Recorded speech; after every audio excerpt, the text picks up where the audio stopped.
오늘은 종려주일입니다. 종려주일은 예수님께서 십자가에 달리시기 위해 예루살렘에 입성하신 것을 기념하는 주일입니다. 성경에 보면 예수님께서 예루살렘에 입성하실 때 많은 백성들이 예수님을 환영합니다. 그런데 그들이 그냥 환영하는 것이 아니라 자기의 겉옷을 벗어 깔고 그리고 종려나무 가지를 흔들며 호산나 그렇게 외치며 예수님을 환영합니다. 여기서부터 종려주일이라는 명칭이 유래가 되었습니다. 이제 내일부터 한 주간 동안 우리는 고난주간을 지나게 됩니다. 고난주간은 예수님께서 예루살렘 입성 후 죽으시고 부활하시기까지 마지막 일주일의 행적을 돌아보며 그 사랑을 묵상하는 절기입니다. 예수님의 행적을 살펴보면 예수님께서 스스로 죽음을 향해 나가셨음을 알 수 있습니다. 스스로 십자가의 죽음을 향해 나아가셨다고 하는 것입니다. 십자가는 가장 참혹하고 고통스러운 처형 방식입니다. 그런데 예수님은 이 십자가에 달리기 위해 예루살렘으로 들어가신 것입니다. 하나님의 아들이신 예수님이 왜 이처럼 참혹한 죽음을 당하신 것일까요? 성경은 그 이유를 아주 분명하게 밝히고 있습니다. 그 이유는 오직 한 가지, 이 인류를 향한 하나님의 사랑 때문입니다. 성경은 창세기부터 계시록까지 일관되게 한 가지 주제를 다루고 있습니다. 그 주제가 무엇입니까? 하나님은 우리를 사랑한다는 것입니다. 인간에 대한 하나님의 무한하고 변함없는 사랑, 이것이 성경의 주제입니다. 하나님은 당신의 형상대로 인간을 지으셨습니다. 그리고 땅 위의 모든 것을 다스릴 수 있는 권세를 주셨습니다. 하나님이 만드신 아름다운 세상에서 영원히 행복하게 사는 것, 이것이 하나님께서 우리 인간들에게 원하는 것입니다. 그러나 인간은 이러한 하나님의 뜻을 배반했습니다. 끊임없이 범죄하여 하나님을 대적하고 하나님의 뜻을 거슬렀습니다. 하지만 이러한 죄악에도 불구하고 하나님의 사랑에는 변함이 없으십니다. 우리가 죄를 져도, 우리가 하나님을 배신을 해도 하나님의 사랑에는 변함이 없습니다. 때로는 심판하고 때로는 징계하며 죄악에서 돌이키기를 기다리셨고, 돌이키기만 하면 죄를 아무리 지어도, 죄를 수없이 지어도, 아무리 큰 죄를 지어도 돌이키기만 하면 그때마다 용서를 해주셨습니다. 그러나 이러한 방식으로는 인간을 죄로부터 완전히 해방시킬 수 없었습니다.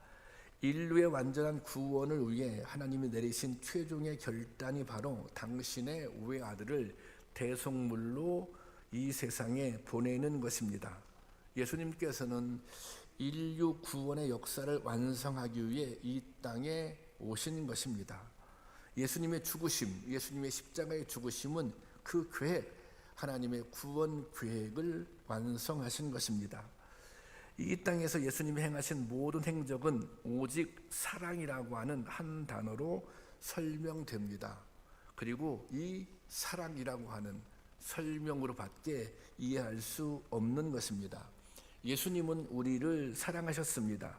당신의 모든 것을 다하여 사랑하셨고 그 사랑으로 우리를 구원해 주셨습니다. 성경에는 이 사랑을 이렇게 표현하고 있습니다. 우리가 잘 알고 있는 요한복음 3장 16절의 말씀입니다. 함께 보겠습니다. 하나님이 세상을 이처럼 사랑하사 독생자를 주셨으니 이는 그를 믿는 자마다 멸망하지 않고 영생을 얻게 하려 하심이라. 하나님께서 세상을 이처럼 사랑하사, 우리가 더러는 이 세상을 자기의 이름을 넣어서 하나님께서 안재홍을 이처럼 사랑하사, 하나님께서 나를 이처럼 사랑하사 독생자를 주셨고, 또 그를 믿는 자마다 멸망하지 않고 영생을 얻게 되었다는 것입니다. 여기 이 말씀을 보면 이처럼 사랑하사 그랬는데 여기서 이처럼이라고 하는 말은 하나뿐인 외아들의 목숨을 내어줄 수 있을 만큼이라는 뜻입니다. 성경은 시종일관 이 사랑에 대해서 증거하고 또 증거하고 있습니다. 성경은 하나님의 사랑이 어떠한지, 하나님의 사랑이 얼마나 놀라운지 그것을 증거하고 또 증거하고 있는 것입니다. 고난주간을 보내는 동안 이 주님의 사랑을 깊이 묵상할 수 있기를 바랍니다.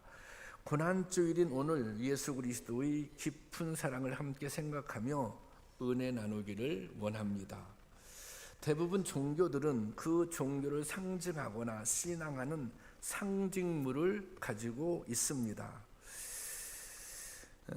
이런 이 종교적 상징물들은 대부분 거대하고 또 금이라든지 은이라든지 뭐 이런 색으로 색칠되어 있습니다. 그래야 뭔가 웅장해 보이고 힘이 있어 보이고 권위를 나타내 보일 수 있다고 생각하기 때문입니다. 그런데 우리 기독교의 상징은 십자가입니다. 십자가는 원래 흉악범을 처형하는 사형 도구였습니다. 그런데 이 성벌이 너무 가혹하고 잔인하여 일반 시민들에게는 십자가 처형이 금지되었습니다. 그러나 노예나 또 흉악범을 처형하는 경우야만 십자가형이 진행이 되었습니다. 그런데 이 잔혹한 사형 도구가 기독교의 상징물이 된 것은 예수님께서 이 십자가에 달려 돌아가셨기 때문입니다. 그런데 왜 하필 예수님께서는 이 십자가에 못 박혀 돌아가야 하셨을까요? 왜 하필 예수님께서는 이 십자가에 달려 죽으셨을까요? 그것도 가장 잔인하고 참혹하게. 그것은 인류의 모든 죄를 완전히 담당하고 대속하기 위해서는 가장 참혹한 방법으로 그 죄값을 치러야 했기 때문입니다. 우리의 죄값이, 이 인류의 죄값이 십자가로 처형받을 만큼 참혹했다고 하는 것입니다. 예수님은 오직 사랑으로 이 십자가의 죽음을 감당하신 것입니다. 본문에서는 이런 예수님의 사랑을 이렇게 기록하고 있습니다. 요한복음 13장 1절 다시 보겠습니다. 시작. 유월절 전에 예수께서 자기가 세상을 아버지께로 돌아갈 때가 이른 줄 아시고 세상에 있는 자기 사람들을 사랑하시되 끝까지 사랑하시니라. 예수님께서 죽을 때가, 십자가에 달려 죽으실 때가 가까워졌어요. 그래서 자기 사람들을 사랑하시되 끝까지 사랑하셨다.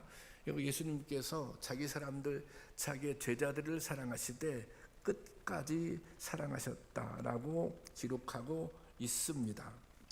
이 사랑, 여기 이제 끝까지 사랑하셨다고 기록하고 있는데 여기서 언급된 사랑, 이 사랑은 아가페적인 사랑입니다. 다시 말하자면 이 사랑은 조건이 없는 사랑, 한계가 없는 사랑을 말합니다. 예수님께서는 아무런 조건도 없이 또 아무런 한계도 없이 그 사랑으로 제자들을 사랑하셨다고 하는 것입니다. 사실 이 사랑은 제자들뿐만 아니라 우리도 그렇게 사랑하셨습니다. 예수님의 사랑은 끝까지 그리고 변함이 없는 사랑이었습니다.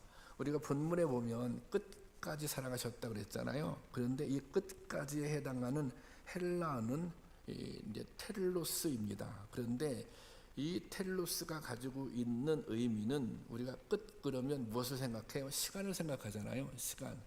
그런데 여기 시간적인 의미도 있는데 또 한 가지 공간적인 의미도 가지고 있습니다. 다시 말하자면 이 공간적인 의미는 다 채워졌다, 그런 뜻이 담겨져 있습니다. 그러니까 끝까지, 그리고 또 어떻게 사랑했다, 다 채워졌다. 우리가 사랑을 표현할 때 이런 표현 쓰잖아요. 뭐 깊고 넓고 높고 이런 표현 하잖아요. 그러니까 깊이가 다 채워진 것처럼, 넓이가 다 채워진 것처럼, 높이가 다 채워진 것처럼 끝까지 다 채워지는 그런 사랑을 보여주셨다는 것입니다. 예수님은 당신의 사람들을 이 세상에서 생명이 다할 때까지 사랑하셨습니다. 그리고 조금도 부족함이 없이 채워지는 사랑으로 사랑하셨던 것입니다. 이 희귀병을 앓는 아들을 둔 어머니가 있었습니다. 어머니는 온 정성을 다해 이 아들을 돌보았습니다. 아들이 점점 기운이 약해지고 움직일 수 없는 상태가 되자 어머니는 모든 일을 중단하고 오직 아들 곁에만 있었습니다. 자신이 할 수 있는 모든 것을 다해 아들을 돌보아 주었습니다.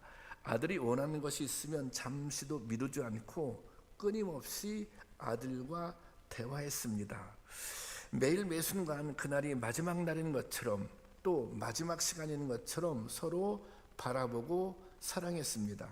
마침내 이 아들은 30을 넘기지 못하고 세상을 떠나게 되었습니다.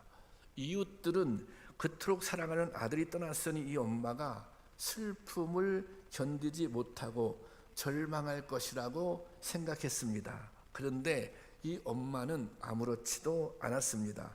평소와 다름없이 생활했고 마음도 평안해 보였습니다.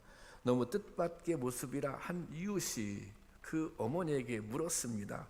그토록 사랑했던 아들이 떠났는데도 아무렇지 않은가요? 슬프지 않은가요? 그렇게 물었습니다. 엄마가 대답했습니다. 저는 매일 후회 없이 최선을 다해 아들을 사랑했습니다. 더 이상 사랑할 수 없을 만큼 사랑했고, 그리고 그 순간 아들도 행복했고 아들을 사랑했던 우리 모두도 행복했습니다. 그러므로 저희는 지금도 행복하며 이제 하나님 나라에서 다시 만날 날을 기쁨으로 기다리고 있습니다. 그렇게 대답했습니다. 여러분, 이것이 끝까지 사랑하는 사랑입니다. 주님은 모든 것을 다하여 우리를 사랑해 주셨습니다. 여러분, 이 주님의 사랑이 믿어지는 것, 그것이 믿음입니다. 여러분은 주님께서 나를 위해 목숨을 주셨음을 믿으십니까? 이 사실이 온전하게 믿어지는 것이 은혜입니다. 우리는 이 사랑이 믿어질 때 주님이 나를 위해 죽으셨다, 주님이 나를 위해서 끝까지 사랑하셨다, 이 사실이 믿어질 때 하나님의 놀라운 역사를 경험할 수 있는 것입니다. 이 사실이 믿어질 때 하나님의 능력을 체험할 수 있는 것입니다. 우리는 이 믿음, 하나님의 사랑을 믿는 믿음이 있을 때 영원히 살아나는 역사를 경험하게 될 것입니다. 모든 상처들이 치유받는 은혜를 경험하게 될 것입니다. 사랑하는 자로 살아갈 수 있는 힘을 얻을 수 있을 것입니다. 여러분, 주님은 우리가 사랑받는 자로 살아가기를 원하십니다. 주님의 사랑을 신뢰하고 능력 있는 믿음으로 살아갈 수 있기를 주님의 이름으로 축원합니다. 예수님은 사랑을 말로만 전하는 것이 아니라 행함을 통해 보여주십니다. 예수님은 항상 가르쳐 주세요. 그 다음에 가르쳐 주실 뿐만 아니라 행동을 통해서 모범을 보여주세요. 본문에 이어지는 내용은 예수님이 제자들의 발을 씻겨주신 사건입니다. 예수님께서는 마지막 유월절 만찬을 드신 후에 직접 수건을 두르시고 제자들의 발을 씻겨주십니다. 발을 씻겨준다고 하는 것은, 당시에 발을 씻겨준다고 하는 것은 극진한 사랑을 표현하는 거예요. 또 사랑을 더해서 극진한 존경심의 표현도 여기에 담겨 있습니다. 그러니까 예수님께서 제자들을 그런 마음으로, 내가 너희를 정말 사랑해, 내가 너희들을 아끼고 존경하는 마음까지도 나에게 있어, 이런 마음을 담아서 발을 씻겨 주신 것입니다. 아마도 제자들은 모두 험하고 거친 발을 가지고 있었을 것입니다. 일생을 거친 노동의 현장에서 항상 벗은 발로 살았을 것이기 때문입니다. 그런데 그 거친 발을, 그 더러운 발을 예수님께서 친히 닦아 주십니다. 이것은 마지막 순간, 다시 말하자면 예수님은 내일 곧 십자가에 못 박혀 돌아가시게 되는 거예요. 그러니까 그 직전에 이 마지막 순간에 예수님께서 제자들에게 보여줄 수 있는 마지막 사랑, 끝까지의 사랑, 그것이 발을 씻겨 주는 것이었습니다. 아마도 더해줄 수 있는 무엇이 있었다면 주님은 다 해 주셨을 것입니다. 여러분, 이것이 끝까지 사랑하는 마음입니다. 하지만 아쉽게도 제자들은 그 사랑을 온전히 알지 못했습니다. 예수님께서 제자들의 발을 씻겨줄 때 그 제자들 중에는 가룟 유다도 있었습니다. 예수님은 이미 알고 계셨어요. 가룟 유다가 나를 배반할 것이다. 이 가룟 유다의 발을 씻겨주며 예수님의 마음이 얼마나 안타까웠겠습니까? 그런데 이 예수님의 마음, 제자들을 사랑하는 예수님의 마음, 이 마음을 제자들은 제대로 헤아리지를 못했습니다. 왜 제자들은 사랑을 받았지만 사랑을 받고 있으면서도 이 사랑을 깨닫지 못했을까요? 그것은 앞으로 일어날 십자가 죽음에 대한 이해가 없었기 때문입니다. 사실 예수님께서는 십자가에 돌아가시기 전에 여러 차례 제자들에게 내가 십자가에 못 박혀 죽게 될 것이다, 내가 대속제물이 될 것이다, 그것을 여러 차례 말씀해 주셨어요. 그렇지만 십자가에 못 박혀 돌아가시는 이 순간까지도 그 제자들은 그 의미, 예수님의 죽음의 의미를 이해하지 못했던 것입니다. 예수님이 십자가에 달려 죽으심으로 내가 구원을 받게 되는 이 놀라운 대속의 은혜, 대속의 진리를 알지 못했던 것입니다. 사도 바울은 예수 믿는 사람들을 핍박하고 잡아 가두던 사람이었습니다. 그런데 그가 예수님의 십자가의 은혜를 깨닫고 난 후 이렇게 고백합니다. 고린도전서 2장 2절의 말씀입니다. 다 같이 보겠습니다. 시작. 내가 너희 중에서 예수 그리스도와 그가 십자가에 못 박히신 것 외에는 아무것도 알지 작정하였음이라. 이 바울의 고백은 예수님을 박해했던 과거에 대한 회개입니다. 그리고 내가 이제 예수님의 은혜를, 예수님의 사랑을 깨달았으니 앞으로 나는 이렇게 살겠습니다 라고 하는 결심을 보여주는 말씀입니다. 과거의 바울은 그 누구보다 말씀에 정통한 사람이었습니다. 율법의, 구약의 말씀에 정통한 사람이었습니다. 그는 나름의 자신이 믿음이 있다고, 믿음에 대한 자부심도 가지고 있었습니다. 그리고 자기 자신의 믿음의 행위를 자랑하던 그런 사람이었습니다. 그런데 그가 십자가의 은혜를 깨달았어요. 십자가의 사랑을 깨달았어요. 그러고 보니 그 모든 것들, 자신이 중요했다고 생각했던, 자기 스스로 자랑스럽게 생각했던 그 모든 것이 의미가 없어지고 말았습니다. 왜냐하면 지금 내가 사는 것은 오직 그리스도 예수께서 나를 대신하여 죽으셨기 때문임을 깨닫게 되었기 때문입니다. 내가 지금 존재할 수 있는 존재 이유, 그 존재 이유가 예수님의 죽으심에 있었다고 하는 거예요. 그러니 자기 자신을 자랑했던, 또 자기 의에 가득 찼던 사도 바울이 부끄러울 수밖에 없었던 것입니다. 바울은 십자가의 은혜를 깨달았습니다. 죄인인 나를 위해 모든 것을 내어주신 예수님의 사랑을 깨달았던 것입니다. 그리고 이렇게 고백합니다. 빌립보서 3장 7절 8절 말씀입니다. 함께 보겠습니다. 7절 시작. 그러나 무엇이든지 내게 유익하던 것을 내가 그리스도를 위하여 다 해로 여길 뿐더러, 여기 보세요. 그러나 무엇이든지 내게 유익하던 것, 그것은 이제껏 살아오면서 바울이 중요하다고 생각한 것들이 있어요.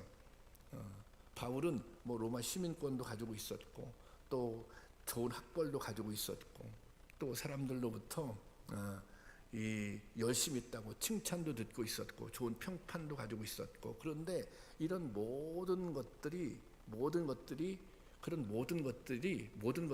다 그리스도를 위하여 해로 여겼다는 것입니다. 8절 다 같이 볼까요? 8절 시작. 또한 모든 것을 해로 여김은 내 주 그리스도 예수를 아는 지식이 가장 고상하기 때문이라. 내가 그를 위하여 모든 것을 잃어버리고 배설물로 여김은 그리스도를 얻고. 이 말씀은 십자가의 사랑을 깨닫고 나니 그동안 자신이 소중하게 생각했던 것들을 배설물처럼 여기게 되었다는 것입니다. 여러분들에게는 오늘 십자가가 어떤 의미를 갖습니다. 여러분들에게는 주님께서 못 박혀 돌아가신 그 십자가가 어떤 의미입니까? 여러분들은 주님이 달린 십자가를 바라볼 때 무엇이 느껴지십니까? 주님의 사랑이 느껴지십니까? 주님의 은혜가 느껴지십니까? 구원의 감격이 새로워지십니까? 그래서 여러분들도 십자가가 나의 자랑이라고 그렇게 선포할 수 있겠습니까? 여러분, 이 십자가의 사랑이 온전히 깨달아지는 은혜가 있기를 주님의 이름으로 축원합니다. 내일부터 고난주간 특별 새벽 기도회가 시작됩니다. 우리 교회는 1년에 3차례 특별 새벽 기도회를 진행합니다. 이 하나님께서 구약의 이스라엘 백성들에게 절기를 정해주셨어요. 이 절기를 정해주신 이유가 무엇입니까? 이스라엘 백성들이 자꾸 은혜를 잃어버리는 거예요. 그러니까 강제적으로 절기를 정해준 다음에 은혜를 잊지 말라고, 반드시 그 은혜를 기억하라고, 그리고 자기 자신의 신앙을 돌아보고 점검하라고, 은혜를 기억하고 그 은혜에 합당한 삶을 살고 있는지 그 은혜를 점검하라고 절기를 지키게 하였습니다. 저는 특별 기도에도 그런 의미에서 꼭 필요하다고 생각합니다. 그래서 우리 교회는 부활절, 또 맥주감사절, 추수감사절 이렇게 절기에 맞춰 특별 새벽 기도회를 진행하고 있습니다. 거의 한 4개월에 한 번 그렇게 특별 새벽 기도회를 한 주간 동안 진행하고 있는 것이죠. 그래서 그 특별 새벽 기도회 기간에 뭔가 잃어버린 것들이 있다면 기억도 하고 또 회복도 하고 새롭게 결심도 하자, 그런 의미에서 특별 새벽 기도회를 하고 있는 것입니다. 그렇지만 이 특별 새벽 기도회를 아무리 강조하고 또 강조해도 의례적인 행사로 여기고 지나가는 분들이 많이 있습니다. 여러분들 바쁘시잖아요, 여러 가지로. 그렇지만 사실 이런 것입니다. 여러분 가운데 이런 생각, 좀 상황이 나아지면, 좀 더 건강해지면, 좀 더 여유가 생기면 새벽 기도를 해야겠다고 생각하신다면 그것은 매우 잘못된 생각입니다. 왜냐하면 지금 이 시간, 이 순간이 여러분 인생에 있어서 가장 힘있고 젊은 시간이기 때문입니다. 바로 오늘 이 시간이 내가 주님 앞에 나와 기도할 수 있는 시간이기 때문입니다. 오늘 한나 두브라 권사님들께서 특별 찬양을 해주셨습니다. 권사님들이 부르신 144장, 찬송가 144장 예수 나를 위하여는 우리나라 사람이 작사한 최초의 찬송가입니다. 이 찬송가를 지으신 김인식 선생은 평생 음악 교사로 지냈습니다. 그분은 어렸을 때 선교사를 통해 복음을 접하게 되었는데 음악 공부를 하면서 더욱 신앙이 깊어지게 되었습니다. 그래서 자신의 간증을 노랫말로 만든 것입니다. 예수 나를 위하여 십자가를 지실 때 세상 죄를 지시고 고초당하셨네. 예수님 나의 죄에 위하여 보배 피를 흘리니 죄인 받으소서. 십자가를 지시면 무슨 죄가 있나? 조부지한 사람들 메시아 죽였네. 예수님 나의 죄에 위하여 보배 피를 흘리니 죄인 받으소서. 피와 같이 붉은 죄 없는 이가 없네. 십자가의 공로로 눈과 같이 희네. 예수님 나의 죄에 위하여 보배 피를 흘리니 죄인 받으소서. 아름답다 예수여, 나의 좋은 친구. 예수 공로 아니면 영원 형벌 받네. 예수님 나의 죄 위하여 보배 피를 흘리니 죄인 받으소서. 여러분, 우리 안에도 이런 고백이 있기를 바랍니다. 여러분들은 신앙생활을 하면서 십자가 앞에서 울어본 적이 계십니까? 여러분들은 신앙생활을 하면서 예수 그리스도의 처절한 십자가의 사랑 때문에 눈물을 흘려본 적이 있습니까? 나는 주님의 그 사랑을 깨닫고, 나는 그 주님의 은혜를 깨닫고 울어본 경험이 있습니까? 만약